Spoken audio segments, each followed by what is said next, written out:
Psalms chapter 16 tonight. Psalms chapter 16. And there's a verse I'd like to we're going to kind of move on out from what we did this morning. This is a little different kind of a Sunday situation, but I'm going to kind of develop some areas that I would like to have this morning, but really didn't have time to. And if I would have got to chasing rabbits this morning, we still would be here now. So, that's one of the reasons I did it on PowerPoint, was make sure for clarity and to keep on focus of what I was trying to. The main thing I was trying to get across this morning is this: that if it is not delegated to them by the Constitution, it is illegal. If they're exercising powers that is not delegated in the Constitution, it's illegal, and that is the core of our root problem. Brother Danny Friend had faxed me or emailed me some information. There's a website called the Patriot Post. The Patriot Post. I have never seen this before. Brother Danny emailed this to me. I would suggest, I just got this, well, I don't know when he emailed it to me, but I got it actually last night. Had a chance to read it this morning just before I came to church. They have a Patriot Declaration in it. And I'm going to just be hitting a little bit of that tonight. But in Psalms chapter 16 and verse number 6, the Bible says, "The lines are fallen unto me in pleasant places. Yea, I have a goodly heritage." Now, there's only one interpretation in Scripture, what it says, but there's many applications. I would give you a couple applications of this passage of Scripture. Right? It said, "The lines have fallen unto me in pleasant places." Then it follows by saying, "I have a goodly heritage." Most of you know what a heritage is. It's what's been passed down to us. One of the things that the lines could be is property lines. As his heritage was passed to him, as he was given his heritage, it could have in a pleasant place. You know, if you thought about where the lines are drawn, maybe there's a good spring or creek runs through, or a good nice bottom field, or some beautiful walnut trees. We'd say the lines fell unto me in pleasant places. So it could be property lines. If that's an application, it's a good one. I have a goodly heritage. But I really think that the application here and the picture that he's giving is that of a father with his son in a chariot or on a horse. And it might be easier tonight if I was to do this. If you've seen a picture, if you could see in your mind's eye tonight a picture of a father, and he's got his son, 5 or 6-year-old son, sitting in front of him in the saddle. And the father's holding the lines. And they're going over some rough places and they get into a nice bottom ground road, real flat, real level, real easy. And the father says to the son, "Take the lines." And what he's saying here, the lines have fallen unto me in pleasant places. Dad didn't hand the lines over to me running up a hill or running across a ditch or jumping over a log. He handed me the lines in pleasant places. Or the picture of a father in a wagon and team, handing the lines over to a son in a place where it's pleasant. The challenge is not that great. He can handle it right here. Some of you have done that on a 4-wheeler. Illegally, by the way. And you had your child there and you said, "Well, you want to drive it now?" I mean, when do you learn to drive a car? You know, I will tell you, this is funny. I took my girls right out in the hayfield. I thought that was the safest place I knew to get into. 40-acre hayfield. Said, "Girls, the lines have..." Bob, what are you and Shirley doing over there? Oh, okay. Don Zen scooted you from out seat. But anyway, and you give them the steering wheel or the control in a place where they can handle it. You just don't turn it over to them whenever you know it's just crazy and so forth. Now, I believe with all my heart that I was probably, and our generation was handed the lines of government, the lines of freedom in a pleasant place. World War II, we'd been victorious. Prosperity unlike the world ever saw. Nothing ever, the creativity, the production, the inventions, the stuff that we had in our generation. If you just think about what's happened in our generation, all the things that we have to do with the equipment, the tools, the niceties, and all the things, and just from food to vehicles. Unbelievable. But if you take it in this way, the lines of freedom have fallen to us in pleasant places. I have a goodly heritage. And what God is expecting you and I to do is to pass those lines to our children. And I want to ask you this question. How are you going to pass the lines of freedom, the heritage, off to your kids, off to your descendants?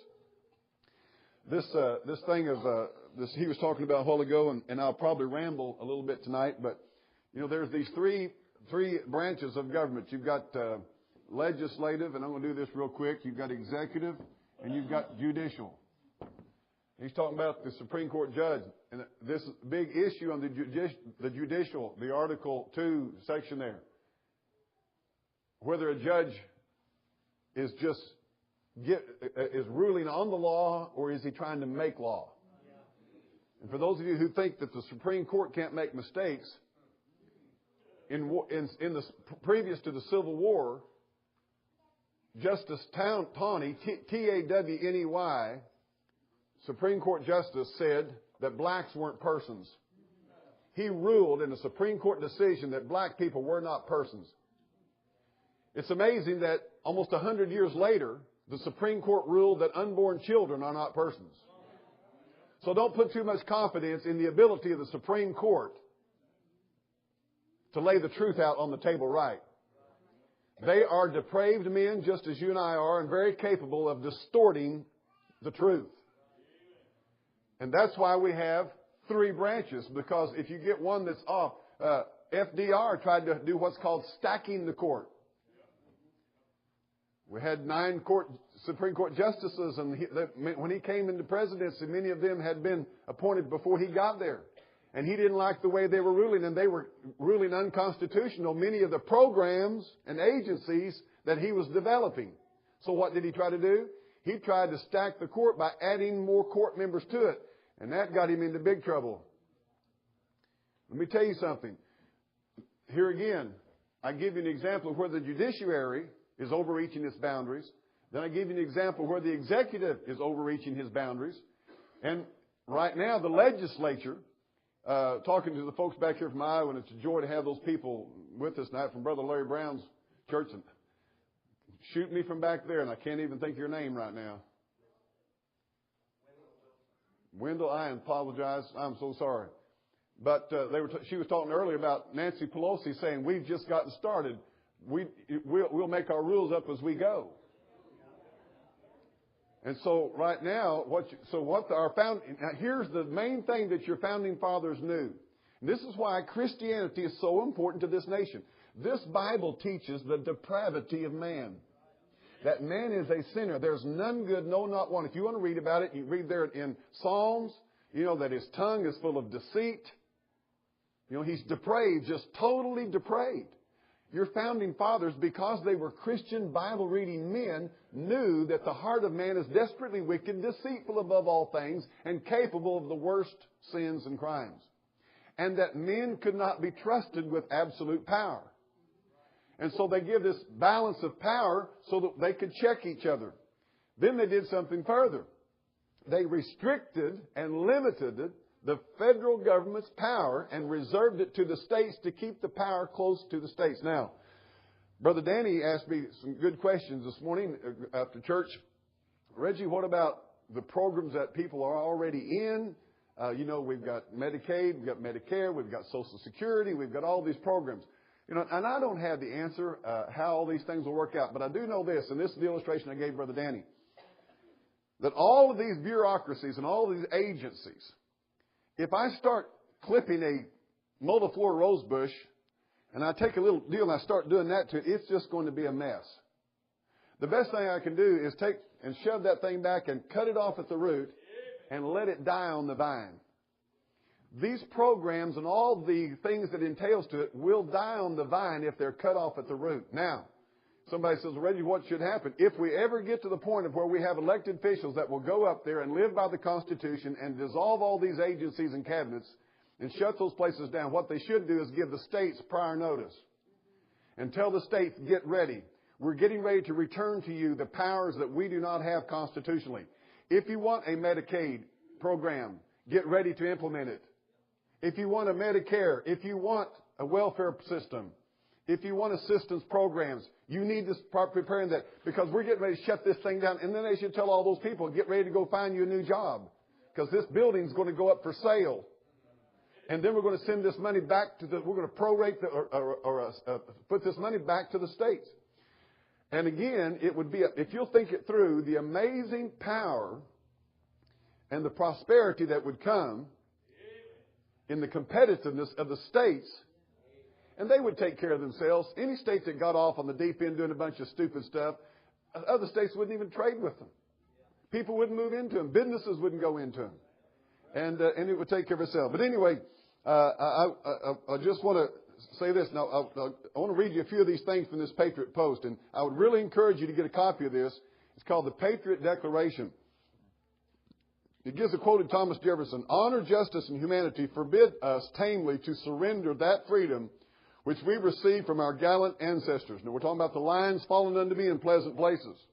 Thomas Jefferson is saying that honor, justice, and humanity forbid us tamely to surrender that freedom which we received from our gallant ancestors, and which our innocent posterity, the children following us, have a right to receive from us.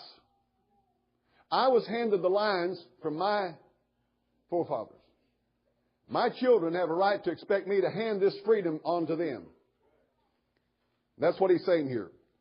We cannot endure the infamy and the guilt of resigning succeeding generations to that wretchedness which inevitably awaits them if we basely entail hereditary bondage on them.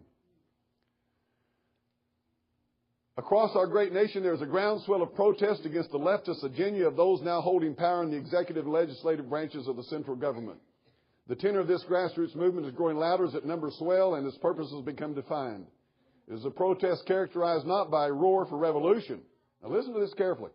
Not by a roar for revolution, but by a clarion call for restoration.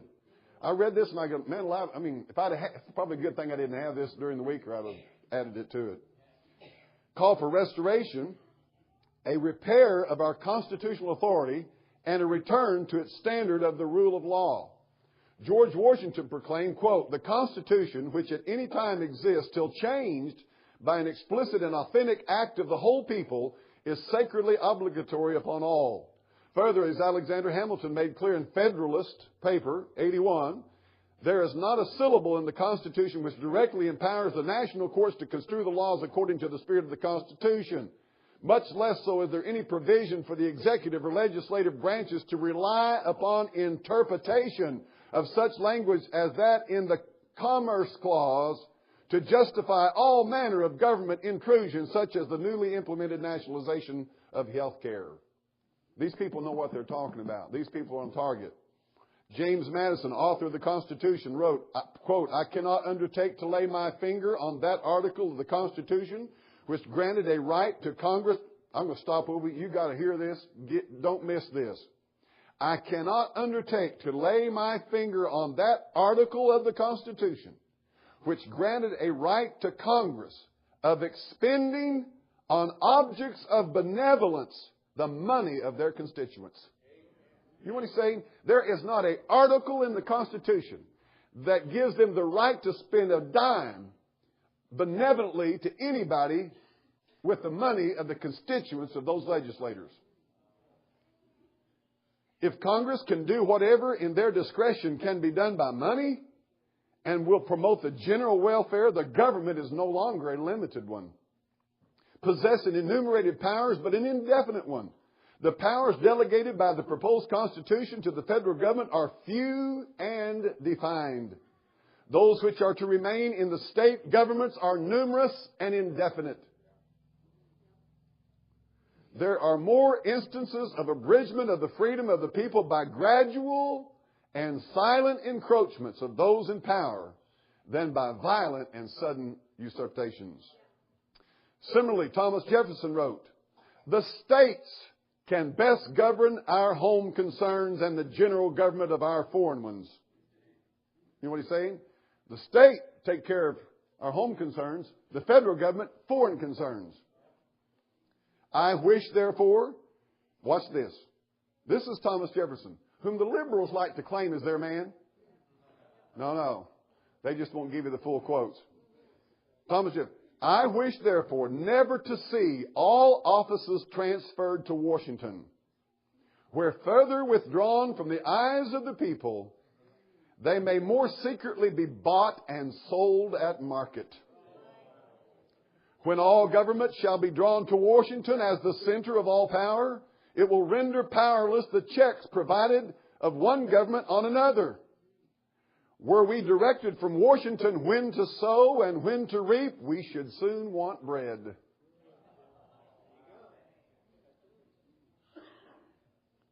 Man, folks, I'm telling you something. You cannot read these things but realize if these men were here, I'm telling you, I think they'd have an AK-47 headed up the highway, I'm afraid.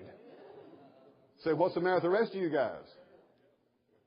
Undoubtedly, the author of our Declaration of Independence would have already demanded, again, that the tree of liberty be refreshed with the blood of patriots. Those at the helm of the federal government, by way of overreaching executive orders, legislative malfeasance, and judicial dictate, have abandoned their sacred oaths to support and defend the Constitution of the United States against all enemies, foreign and domestic. And I submit to you that some of the people that are in leadership are domestic enemies of the Constitution. And to bear true faith and allegiance to the same. Though our Constitution provides the people with an authentic means for amendment, as prescribed in Article 5, liberals have altered the august founding convention well beyond any semblance of its original intent. They have expanded its scope beyond recognition in order to win the allegiance of special interest constituencies who then ensure perpetual re-election of their sponsors by way of political and economic agendas structured on the Marxist-Lenin-Maoist collectivism. Per se, buy their votes with the taxpayers' money. Entitlements. Short of revolution and consistent with the restoration of the rule of law, we declare that our government scope must be contracted to its original constitutional intent. If we fail to accomplish this task, then the rule of law is overwhelmed by the rule of men.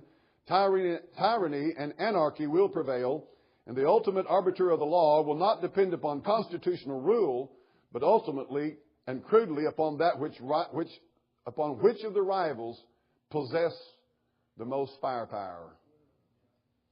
As a standard bearer for essential liberty, the restoration of constitutional limits on government and the judiciary, and the promotion of free enterprise, national defense, and traditional American values, the Patriot Post has received calls from grassroots leaders across the nation to put forth a conservative manifesto, a plan of action to restore the integrity of our Constitution. After great deliberation today, we are releasing the Patriot Declaration in order that we might rally around a uniform proclamation to restore constitutional rule of law. As Benjamin Franklin said famously when signing the Declaration of Independence, we must indeed all hang together, or most assuredly we will all hang separately. And I'll read this to you, this Patriot Declaration. We are American patriots, defenders of first principles and essential liberty. We are soldiers, sailors, airmen, Marines, Coast Guardmen, public servants standing in harm's way at home and around the world who are loyal, first and foremost, to our revered oath to support our Constitution. We are grassroots leaders and local and state and national office holders who likewise honor our sacred oath. We are mothers, fathers, family members nurturing the next generation. The lines have fallen unto me in pleasant places of young patriots. We are farmers, craftsmen, tradesmen, industrial producers. We are small business owners, service providers, and professionals in medicine and law. We are employees and employers. We are in ministry at home and missionaries abroad. We are students and professors at colleges and universities, often standing alone for what is good and right. We are consumers and taxpayers. We are voters. We are not defined by race, creed, ethnicity, religion, wealth, education, or political affiliation, but by our devotion to our Creator and the liberty He has entrusted to us, one and all. We are patriot sons and daughters from all walks of life, heirs to the blessing of liberty, bequeathed to us by our patriot forebears. This declaration, we the people blessed with the inheritance of liberty, paid for with the lives and fortunes of patriots before us, Hold these truths to be self-evident, that all men are created equal, and that they are endowed by their Creator with certain unalienable rights, which are among these life, liberty, and the pursuit of happiness, and that to secure these rights, governments are instituted among men, deriving their just powers from the consent of the government, and that whenever any form of government becomes destructive to these ends, it is the right of the people to alter or to abolish it.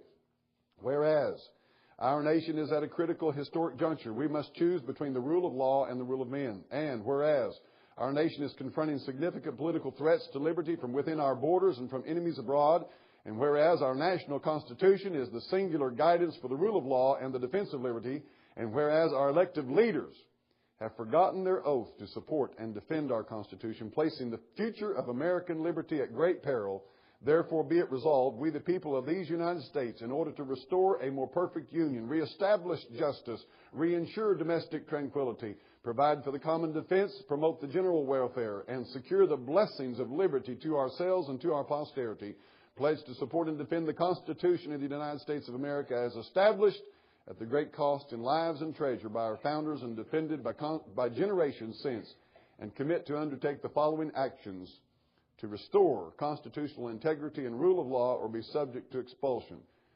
Now I'm going to tell you all something that amazed me as I was reading this. I did not read this till this morning. And you would have thought the same power that's been dealing with me, the same powers to whoever, I don't know these people, never heard tell of it, but I'm telling you, God is moving across this country. First, here's what they're saying. That our leaders undertake the following actions to restore constitutional integrity and rule of law or be subject to expulsion. Did I not say that this morning? That if they won't submit themselves to constitutional authority, they need to be prosecuted and put out. First, that constitutional authority be established for any national legislation entered before Congress, citing the specific authority enumerated in our Constitution, empowering Congress to enact such legislation, thus ensuring that such legislation does not amend the plain language of the Constitution, which prescribes its own method for amendment in Article 5, or be subject to a point of order. Second, that all legislation explicitly cite its compliance with the 10th Amendment to our Bill of Rights, that the powers not delegated to the United States by the Constitution, nor prohibited by it to the states, are reserved to the states, respectively, or to the people, thus ensuring that the central government does not usurp the powers reserved to the states or the people, or be subject to a point of order. Third, that all legislation and regulation imposed upon the nation apply equally to all members of the executive, legislative, and judicial branches of government. Fourth, that fiscal responsibility be enumerated in our Constitution by way of a balanced budget amendment. Are you ready? Including zero baseline accounting principles to be put before the states and the people. Fifth, that said balanced budget amendment contain a provision requiring 3/5 majority of votes by members of Congress to raise direct or indirect taxes. An acknowledgement that the legislature has no authority to raise taxes for purposes that are not expressly authorized by the Constitution. Sixth, that said balanced budget amendment contain a provision that direct taxes be levied at an equal ratio to all Americans, ensuring that the cost burden of government is shared equally by all, and consistent with Article 1, Section 9, which provides no bill of attainder or ex post facto law shall be passed which would unduly single out individuals or minority groups for undue punishment. Now let me tell you something. I'm going to stop right here and read you something. It'll blow you away.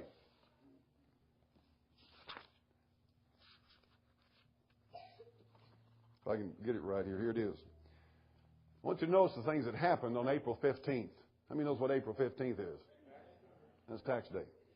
President Lincoln died on April 15th. The Titanic was sunk on April 15th. In 1954, April 15th became the deadline for income tax returns. Though the Constitution banned a federal income tax, Article 1, Section 9, where it speaks of capitation taxes, listen to this. Lincoln passed, and this is why I didn't even get started on what I was preaching this morning. Lincoln passed an emergency income tax to pay for the Civil War. It was repealed in 1872.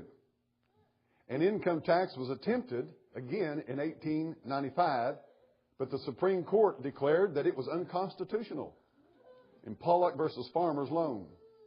In 1913, with World War I threatening, Woodrow Wilson promoted the 16th Amendment, which was now listen to this, the 16th Amendment is the one that says that they have power for income tax. Listen how the federal government slipped it in on the American people. Woodrow Wilson promoted the 16th Amendment, which was a 1% tax on the top 1% richest people.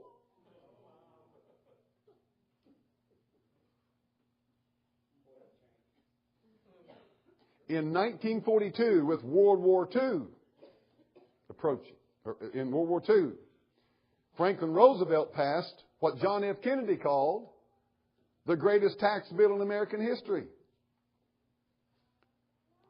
Said this, in meeting demands of war finance, the individual income tax moved from a selective tax imposed on the wealthy to the means by which the greatest majority of our citizens participate in paying.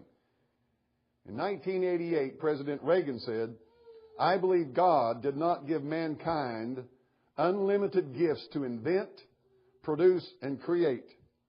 And for that reason, it would be wrong for governments to devise a tax structure. I believe God did give mankind unlimited gifts to invent, produce, and create. And for that reason, it would be wrong for governments to devise a tax structure that suppresses those gifts from God.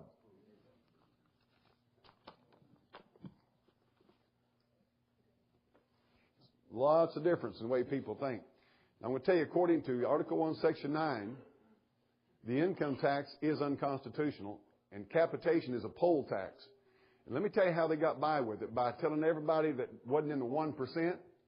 This is where they got off unconstitutional. They taxed the richest 1%. That was unconstitutional. But you know how they got by it? By creating class warfare. Oh, those rich people, those rich people, those rich people, those rich people. And I'm telling you, these guys, and that's how Marxist works in communism, is to create class warfare, pitting people against people. 7, that said balanced budget amendment contained a provision that the withholding of taxes by an employer is the option of the taxpayer. Woo! I want to tell you what's stupid. You hear this all the time. I hear it all over the country. I got a tax refund. I got a tax refund. You got a tax refund, and you're happy? You're happy they took it from you, used it, and sent part of it back to you? Where you at? I'll do that game with you.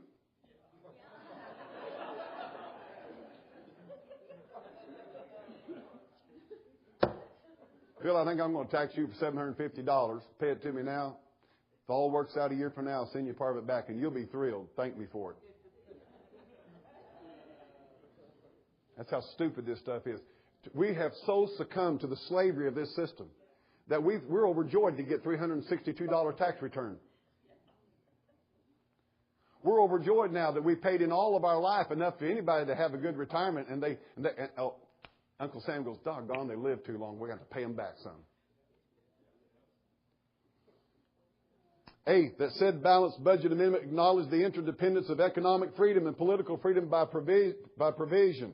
That any bill before Congress must enumerate its implications against the exercise of free enterprise or be subject to point of order. 9th, that a legislature accountability amendment to establish term limits for all members of Congress, similar to that of the 22nd Amendment, Section 1, limiting terms for the executive be put before the states and the people. What they're saying is, let's put it before the people of the United States, whether all congressmen, all senators ought to be term limited. You say, Reggie, why are you for term limits? Because I don't trust the character of any of them anymore. They don't have the power to go up there for any length of time without getting poisoned and corrupted. They're too depraved. And I say this again to you. If George Washington had enough sense to go home and say, you know what, no, I'm not a king. The 2 terms is enough for anybody. I'm headed back to the farm. I think it'd be a pretty good policy for anybody else to follow. And if we think we're better and smarter than George Washington, God have mercy on us. Tenth, that the rule of law be established through the laws of nature and nature's God, entitling the people to unalienable rights such as life, liberty, and pursuit of happiness, and severely limit the government from any infringement upon these rights. Thus be it known that for the support of this declaration, with a firm reliance on the protection of divine providence, we mutually pledge to each other our lives, our fortunes, and our sacred honor. Fellow patriots, and you can sign this.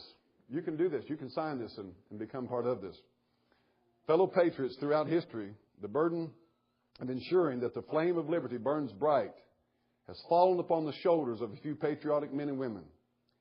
But as founding patriot Samuel Adams noted, it does not take a majority to prevail, but rather an irate, tireless minority, keen on setting brush fires of freedom in the minds of men. Man, that guy was good with words, wasn't it? Through this declaration, we, the tireless minority, publicly deliver hope and inspiration to our countrymen and indeed the world, and we send a message to those who have forsaken their oaths to support and defend our Constitution, who have abandoned rule of law for selfish pursuits. Don't tread on us, or you'll suffer the political consequences. And John, I want to tell you, I appreciated your letter to the editor this week. I think John's here somewhere. Did a good job. Now, I don't know. Somebody said it may be coming out in the Springfield paper. It did come out? Good. So it shows you do what you can, where you can. All right?